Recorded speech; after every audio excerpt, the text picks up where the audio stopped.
Hey, I'm Heather, and welcome to Lights Camera Geek Out.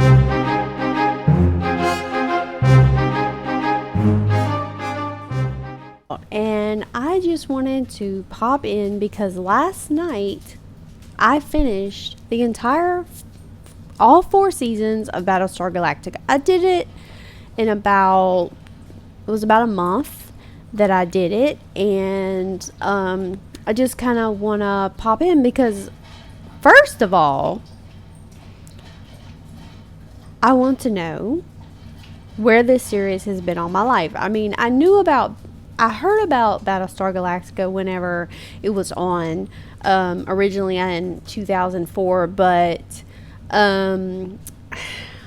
I don't know. I don't know why I never watched it whenever it was out. I knew it was critically acclaimed and it got a lot of good buzz.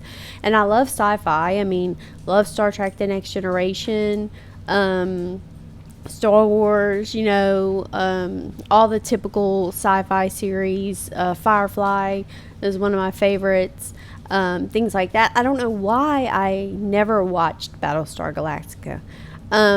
But now that I have, I'm like, where has this been all my life?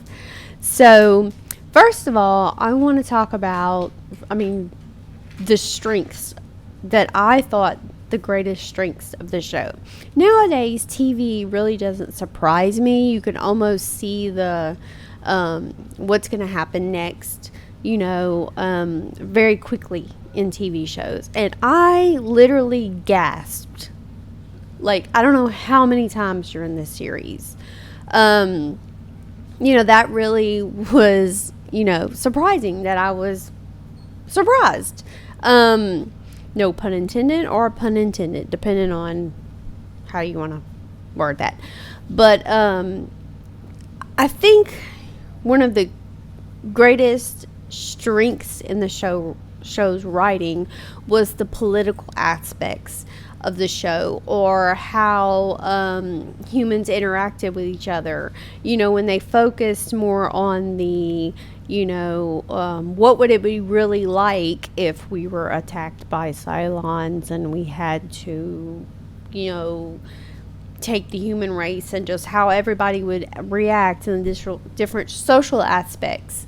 That it almost like the same way I felt about The Walking Dead, which I no longer watch anymore, because when I did watch it, I don't want to go off track, but when I did watch The Walking Dead, I thought that was kind of the greatest strengths of the show, when they focused on the, how humans would act if they were really thrown into this scenario. All of the seasons in Battlestar Galactica was very strong. I thought, there was my favorite episodes here and there, and some episodes were like, but I don't really think that there was very many filler episodes. I thought that the pacing was on point in all of the seasons. Of course, as I've talked about it before, I wasn't a huge fan of the Caprica 6 and Geist storyline in the beginning. When they were on, and nothing against, Trisha Helfner, I'm butchering her name, as an actress. It has nothing to do with her. I thought she was a great actress, and when she played, all the other versions of herself, I enjoyed it. It's just, I wasn't sure why they kept trying to make him important. I wasn't sure why they kept throwing him in the mix, and I just hated him so much the entire time. And but I guess that was the point, that he was kind of the anti-hero and the one that, you were supposed to hate, and that he would redeem himself at the end. But I wish that I could have,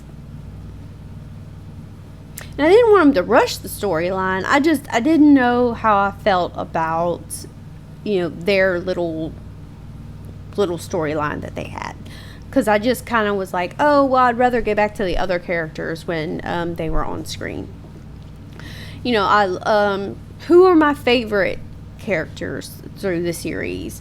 You know, no surprise, Starbuck. You know, when she died, unfortunately, I had a spoiler that I knew that she was going to come back into the series.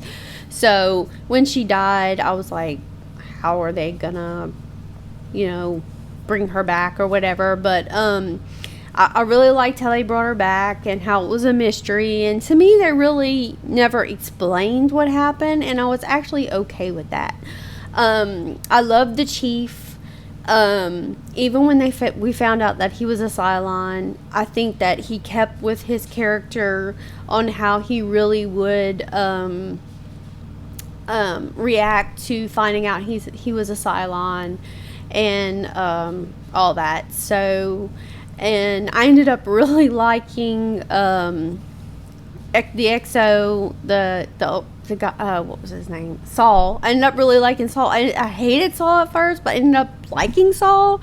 So, and Hilo, you know, I ended up really liking his character. I almost wish they would have done more with him. So, and I'm going to say probably the biggest statement that has come out of my mouth, and I just cannot believe I'm saying this, because you have to understand how much I love Buffy the Vampire Slayer. Like, I even named my firstborn child after a character on Buffy.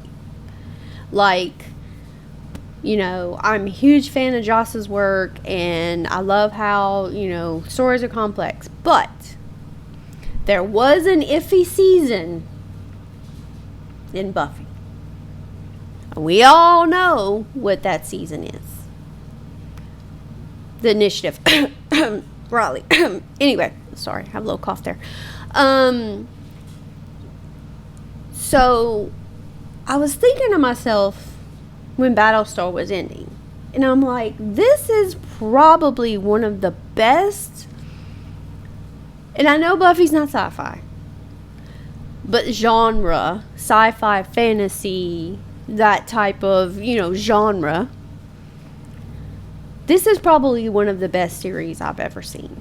Completed series. I am watching some other series right now that are not done. You know, they're not done with their seasons. They haven't ended. But this is from beginning to end.